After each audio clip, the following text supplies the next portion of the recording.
Bueno, lo primero que vamos a hacer es seguirme acá, @javicoro, aquí están todas mis fotitos, vayan denle like, corazoncito, y yo obviamente los voy a estar stalkeando también. Hello my people, bueno, bienvenidos a mi canal. Si estás viendo este video quiere decir que eres un suscriptor fiel, que le gusta ver cualquier tipo de contenido que yo publico, no nada más trámites migratorios. Ya casi somos 34.000 suscriptores, les doy las gracias a todos, a los que vienen, a los que me ven, a los que le dan dislike, no pasa nada. Bueno, hoy es viernes, los viernes acostumbro a hacer videos random de cualquier tipo de contenido, sin ningún tipo de guión, nada elaborado, no tengo absolutamente nada, simplemente voy a hablar y ya. Bueno, primero que nada quiero comentarles en este video algo que nunca había tocado en profundidad en ningún otro video. Ustedes pueden stalkear todos los videos viejos que tengo acá subidos en esta plataforma y en ninguno he hablado, o por lo menos a fondo, de esto. ¿Por qué? Porque es un tema que es algo muy pero muy personal. Y ustedes dirán, bueno, ¿y si es tan personal? ¿Por qué vas a hablar hoy de eso? La cosa es que me animé a comentarles un poco sobre esto que me pasó, más que nada para ayudar a algunas personas que de repente les está pasando también, o les pasó, o que en algún momento de la vida les va a pasar. Y me gustaría contar esta experiencia, no nada más para que escuchen mi historia, sino porque también quiero aconsejarlos en algunas cosas, porque se puede decir que a mí nunca hubo alguien que me aconsejara así como lo vamos a hacer, no. Como ya muchos sabrán, muchos no, yo soy huérfano de mamá desde los 13 años de edad, o sea, hace un montón de tiempo. Les recuerdo que hoy en día, el día que estoy grabando este video, tengo 29 años. Quedé huérfano hace muchísimo tiempo. Mi mamá era mamá y papá al mismo tiempo. Hace un tiempo atrás también hice un video acerca de los padres que se divorcian de las esposas y también de los hijos, porque mi papá prácticamente que nos abandonó a mi hermana y a mí. Nosotros somos dos hijos del matrimonio. Hice un video al respecto manifestando todo mi disgusto acerca de los padres que hacen eso, y se los voy a estar dejando en una etiquetita ahí arriba por si acaso lo quieren ver. Y bueno, sí, quedamos huérfanos los dos. Mi mamá era súper joven. A mi mamá le diagnosticaron cáncer. Creo yo que cuando se le diagnosticaron ya estaba bastante avanzado. Lamentablemente venimos de una familia que tiene muchos antecedentes con esto. Mi abuela, una prima, otra tía, que bueno, lamentablemente han fallecido de esta enfermedad. Fue uno de los principales motivos por los cuales yo dejé el cigarrillo, que si no saben también les conté algo en un video de cómo dejé de fumar y por qué dejé de fumar. Se los voy a estar dejando en una etiquetita por ahí arriba también. Espero les guste a las personas que quieren dejar de fumar, vayan y véanlo.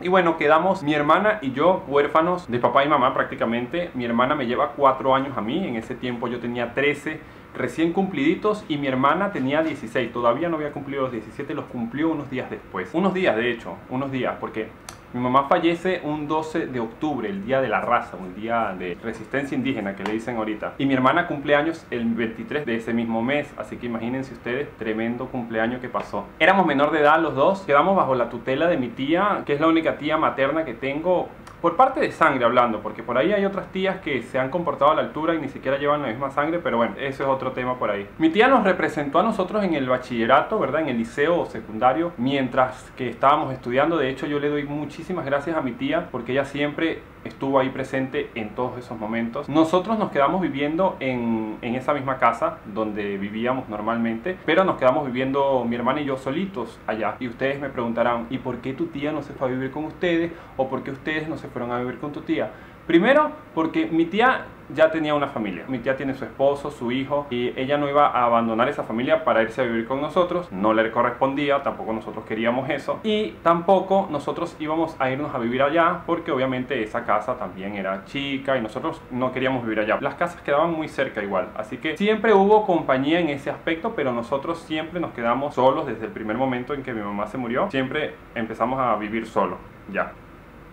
A mi mamá le detectan ese cáncer y mi mamá ni siquiera duró el año. O sea, mi mamá le detectan el cáncer y duró como 10 meses más o menos. Mi mamá pasó por todos los tratamientos habidos y por haber. Mi mamá la operan, mi mamá le hacen radioterapia, quimioterapia. Igual, ya por eso yo digo que estaba en una fase muy terminal, porque en sofacto mi mamá de una vez cayó en cama, se puso muy mal y se deterioró a tal punto de que bueno, ya después prácticamente que ella estaba ya convaleciente en esa cama. A mí realmente me marcó mucho verla así, porque mi mamá era una persona muy sana, que rara vez bebía, no fumaba, no tenía malos hábitos. Mi Mi mamá era una persona súper activa, le gustaba hacer de todo. Era un digno ejemplo de una mujer venezolana luchadora, madre soltera, que salió adelante con sus 2 hijos y logró todo lo que tenía trabajando y echándole pichón, echándole bola. A nosotros nunca nos faltó un plato de comida, ni cuando ella estaba viva ni cuando ella se murió, porque después de muerta ella nos seguía manteniendo. Nosotros contábamos con una pensión porque mi mamá era educadora y nosotros quedamos pensionados. Y bueno, aparte también mi tía influyó mucho en que ella también nos ayudaba muchísimo. Pero me afectó mucho verla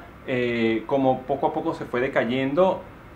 O sea, mi mamá era de las que te pintaba la casa, ella misma podaba el jardín, le gustaba siempre estar activa en esas cosas, y de repente de la noche a la mañana ya mi mamá no pudo hacer más nada, no pudo caminar más, había que bañarla. Era un montón de cosas que tú decías, wow, o sea, mi mamá era súper joven. Mi mamá nació en el 1959, o sea, súper joven para en ese momento, que estamos hablando de la época del 2000-2001. Y ver cómo esa enfermedad poco a poco deterioraba a mi mamá fue espeluznante, de verdad. Y más que yo era un niño todavía, o sea, yo era un niño que literal dormía con mi mamá todavía, o sea, jugaba con muñequitos. Yo siempre fui muy mentepollo, como dicen en Venezuela. Siempre fui muy inocente, siempre tuve una infancia hasta, o sea, bueno, hasta ese momento, porque ya después de ahí eso me marcó obviamente. Pero, o sea, hasta ese punto yo era muy pegado con mi mamá y me gustaban esas, o sea, si todo el mundo se iba de vacaciones yo me quedaba con mi mamá porque prefería esas cosas, pues. Una de las cosas que yo quiero hacer énfasis, y que fue una de las cosas que me molestó muchísimo, fue que a mí todo el tiempo me mintieron en el punto de... ok, les explico. Siempre supe que mi mamá tenía cáncer. Siempre supe que fue el cáncer o que es el cáncer, porque ya venía, como les comento, ya una tía se había muerto de cáncer, nosotros la llevábamos hasta el anticanceroso, le hacían las radioterapias, bla, bla, bla. Después fue mi abuela, que también pasó por lo mismo, la operaron, se complicó, todo eso, vimos la evolución y el proceso de esa enfermedad. Y luego cuando mi mamá le detectan el cáncer, yo también sabía. No porque me lo haya dicho, sino porque yo me enteré, pero bueno, ella nunca me lo negó, se puso a llorar, me dijo que sí, que ella se iba a mejorar, y todo el mundo me decía lo mismo, que no pasaba nada, que ella se iba a mejorar, que ella le estaban haciendo un tratamiento muy arrecho, que iba a salir de esto y que todo iba a estar normal. Ok, yo entiendo ahora con mis casi 30 años que a un niño no se le puede decir las cosas tan fríamente, pero tampoco hay que engañarlo, porque yo era súper inocente y realmente me creí esa mentira, pensando que mi mamá realmente se iba a mejorar. Entonces, si tú me estás viendo y estás pasando por esto y no sabes cómo decirle a tu hijo, hija, primo, prima, familiar, amigo, lo que sea, trata de hablarle de una manera sincera, pero con sutileza. O sea, no les tires las palabras por decírselas. Créeme que la peor manera que puedes hacer es mentirle. O sea, no es que le vas a decir, tengo cáncer, me voy a morir, o tu papá tiene cáncer y se va a morir. No, porque obviamente sí hay siempre esperanza de que las personas se recuperen y todo eso. Hoy en día la medicina ha avanzado muchísimo y hay muchísimos tipos de cáncer que, si son detectables a tiempo, se pueden curar y todo eso. Pero a la hora de decir esos tipos de cosas, o sea, de realidades, uno tiene siempre que ser lo más real posible para que la persona luego no se ve afectada como yo, por ejemplo, porque yo veía como mi mamá se iba degradando en salud y yo pensaba, decía, no, pero ella va a salir de esto, no, pero ella va a salir de eso. O sea, era como un cortocircuito. Yo dentro de mí sabía que algo malo estaba pasando porque no se mejoraba, pero a su vez la gente me decía, tranquilo, todo va a pasar. Y entonces cuando mi mamá fallece, yo me quedé como que, ok, ¿qué pasó aquí? O sea, me dijeron siempre que se iba a mejorar y no se mejoró una mierda. O sea, imagínense, mi reacción fue molestia con el mundo. Yo me molesté con todos los que me mintieron, con todos, con absolutamente todos, incluyendo a mi mamá, porque me mintieron y yo era un niño y no entendía. Entonces eso es una de las cosas que les voy a aconsejar para empezar. Vamos a decir las cosas, vamos a hablar siempre con la verdad, de una manera sutil y siempre con esperanza, obviamente, sí, siempre con esperanza, con fe, con todo, pero con la verdad, con la realidad. Sabemos que no es fácil, pero siempre van a haber palabras adecuadas de cómo decirle a una persona, no importa si sea niño o grande, para decirle las cosas con la verdad. Segundo punto. Bueno, acá les comento. Yo tenía 13 años, obviamente ya empezó la adolescencia. Ya yo estaba en segundo año, ya empezaron las hormonas, bla, bla, bla, bla, y todo esto. Entonces imagínense una persona que estaba en una etapa de la preadolescencia o entrando en la adolescencia como tal, que de por sí esa etapa es súper, pero súper difícil para cualquier persona, porque es la etapa de que, bueno, tú crees que todo el mundo está en tu contra, de que nadie te entiende, de la rebeldía, de los amigos, bla, bla, bla, bla. Imagínense eso en pleno proceso, cuando estás recién quedado huérfano, que quedas como a la deriva, no sabes a quién pedirle una opinión, no sabes a quién contarle algo porque no tienes ni papá ni mamá. Y bueno, está bien, yo tengo tíos y tengo tía y todo eso, pero no era lo mismo, ¿no? Primero no tenía la misma confianza de preguntarle cualquier cosa, como que todavía no tenía o sea, ese vínculo directamente. Y aparte que uno de los errores que pasó también en mi caso fue que, como eran muchos tíos, cada uno tenía una opinión diferente de cómo criarme,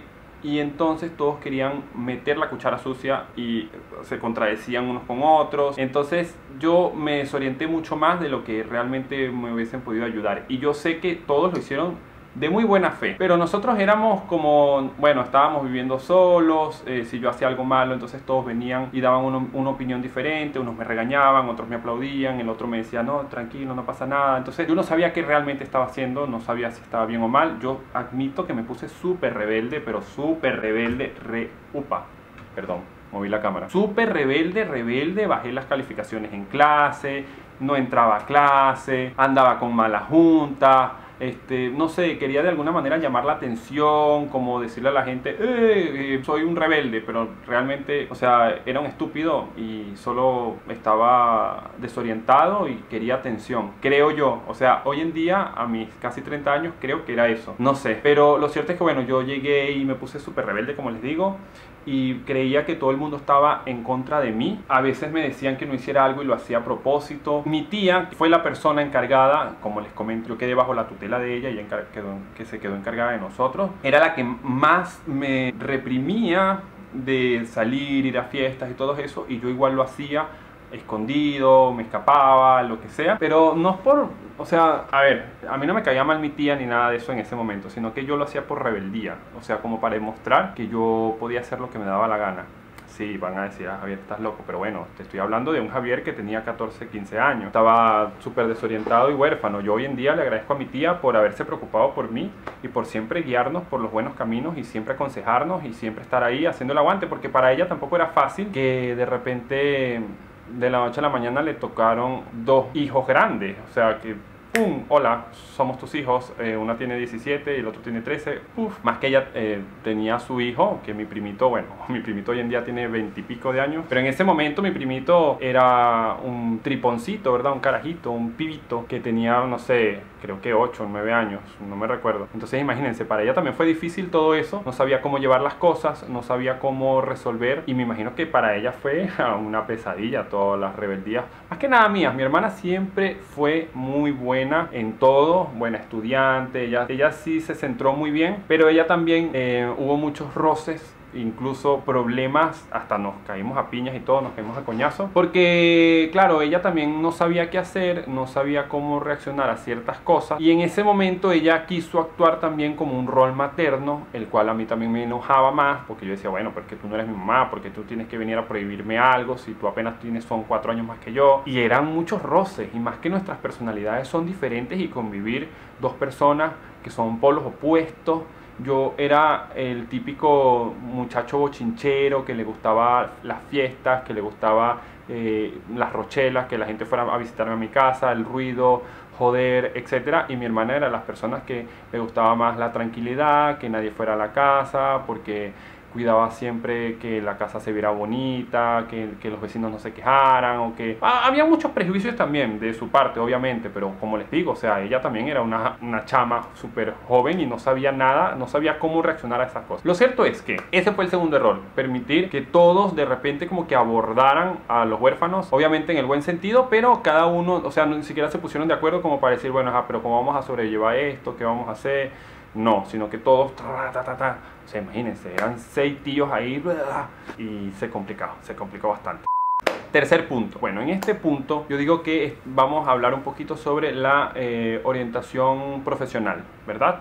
Los psicólogos, los orientadores, las personas especialistas que estudiaron para este tipo de cosas, para manejar este tipo de cosas. Existen, sí, están ahí y siempre van a estar disponibles para nosotros. Buenísimo eso. Pero como jóvenes, nosotros no vamos a ir a buscar un especialista. Tiene que ser una persona adulta que nos lleve hasta esa persona. Me llevaron una sola vez. Mi tía me llevó una sola vez cuando estaba muy rebelde. Y ya, yo me imagino que la especialista le habrá dicho, mira, este chamo está bien, no pasa nada. Y no me llevaron más. Y yo creo que yo sí necesitaba realmente terapias porque, bueno, así lo veo yo en este momento. O sea, yo creo que cualquier persona necesita terapias, indiferentemente qué le está sucediendo en la vida, siempre necesitamos de algún especialista que nos oriente.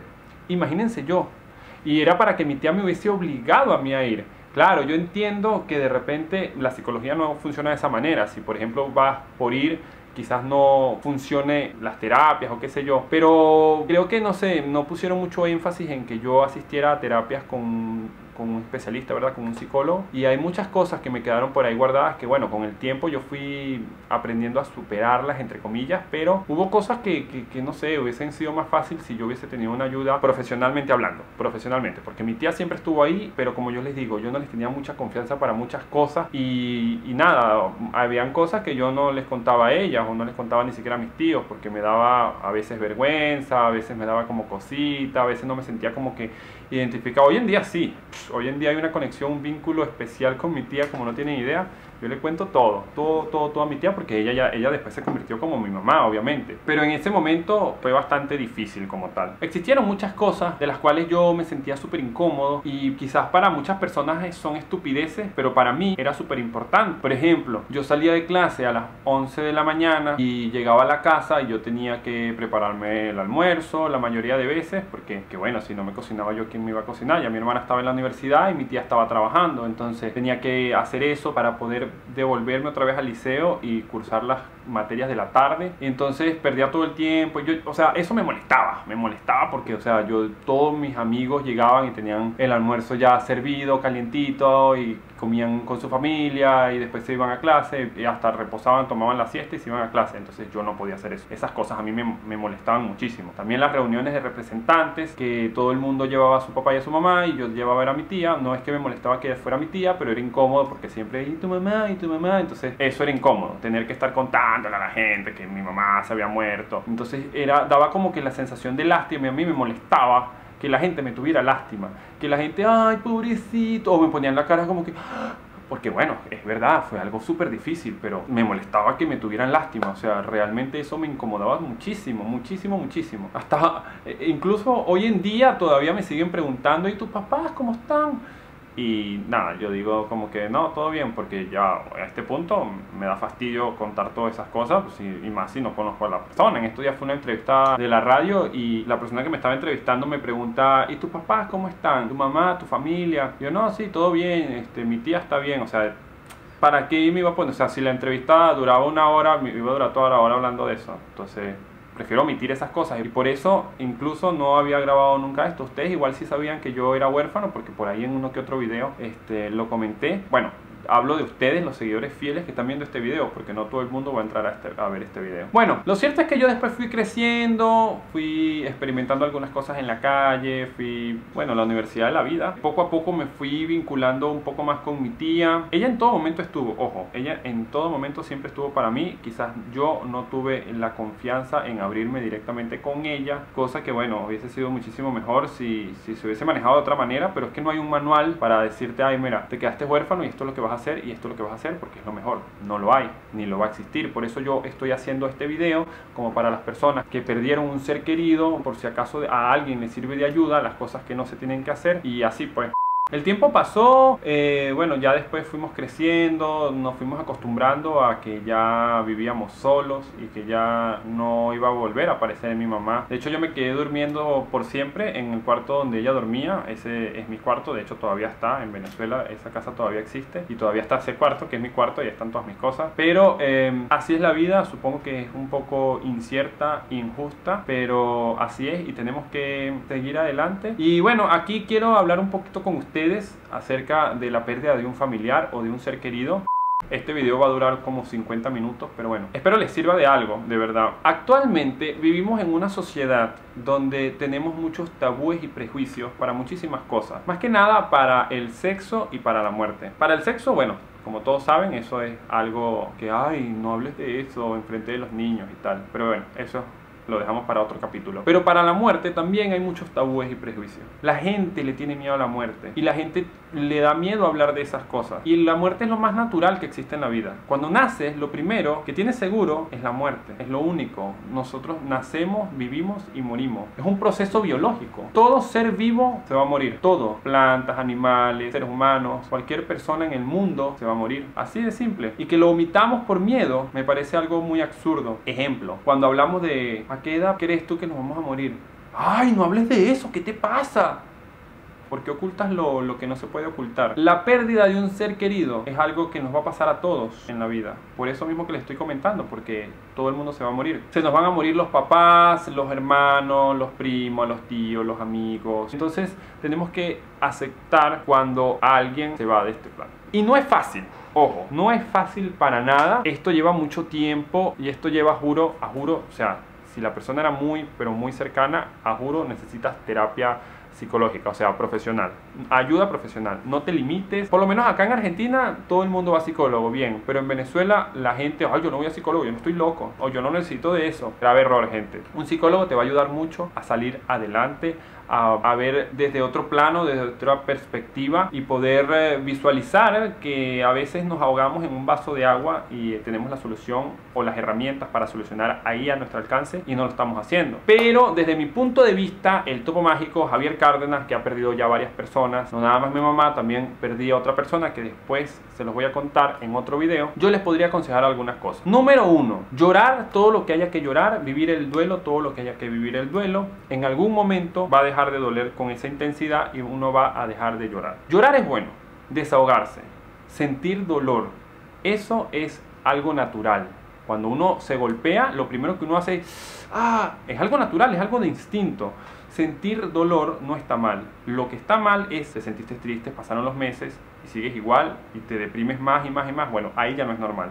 Pero cuando poco a poco es menos el dolor, menos la intensidad y que vas aceptando poco a poco que ya esa persona se fue, es normal. Entonces no te limites a llorar, a sentirte triste, porque eso poco a poco va a ir sanando. Número 2. Para mí yo creo que es fundamental no cerrarte, no encerrarte en un cuarto y pensar que el mundo se acabó. Mire, gente, la persona que se haya ido de este plano, que haya sido muy cercano a ustedes, familiar, amigo, lo que sea, nunca lo hubiese deseado verlos así, que se depriman a un punto extremo de no querer hablar con nadie, porque eso no es sano. A veces hay que desahogarnos y decirle las cosas a las personas, cómo te sientes. Por eso es bueno que vayas a un terapeuta o contarle las cosas a un amigo. Muchas personas te van a ir a buscar para que no te sientas solo. Acepta esas ayudas, sal a caminar un rato, escucha música no alegre, no es que vas a ponerte a escuchar un reggaetón, pero tampoco escuchas música depresiva, no escuches música que te haga recordar a esa persona y que nada más te haga llorar. No descuides tu alimentación. Yo sé que a veces cuando estamos pasando por un proceso de depresión, de tristeza, se nos quita el hambre y bueno, de cierta manera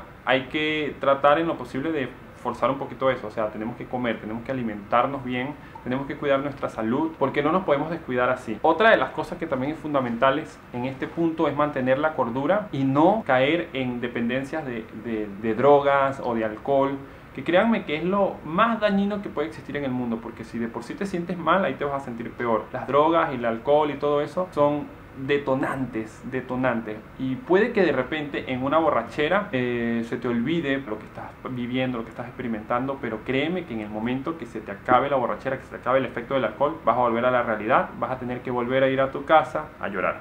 Entonces es peor, créanme que es muchísimo peor. Todo en esta vida pasa, los dolores, las alegrías, toda la tristeza que uno pueda llegar a experimentar en algún momento te va a hacer más fuerte en un futuro. Cuando lo superes, vas a mirar atrás y vas a decir, mierda, sobreviví a la tormenta. Y ojo con esto, no es que lo vamos a superar 100%. Yo hoy en día extraño a mi mamá. Yo hoy en día tengo uno que otro rencor a la vida por haberme quitado a mi madre tan carajito, o sea, en tan temprana edad. Me hubiese gustado conocerla muchísimo más, me hubiese gustado conocerla y preguntarle algunas cosas hoy en día ya como adulto. Entonces todas esas cosas que yo descubro de ella es preguntándoselas a mi tía, a mi hermana que la conoció un poquito más, indagando con las personas que eran más cercanas a ella, pero me hubiese gustado realmente conocerla directamente. Y bueno, se puede decir que eso uno nunca lo va a superar del todo, pero aprendes a vivir con eso.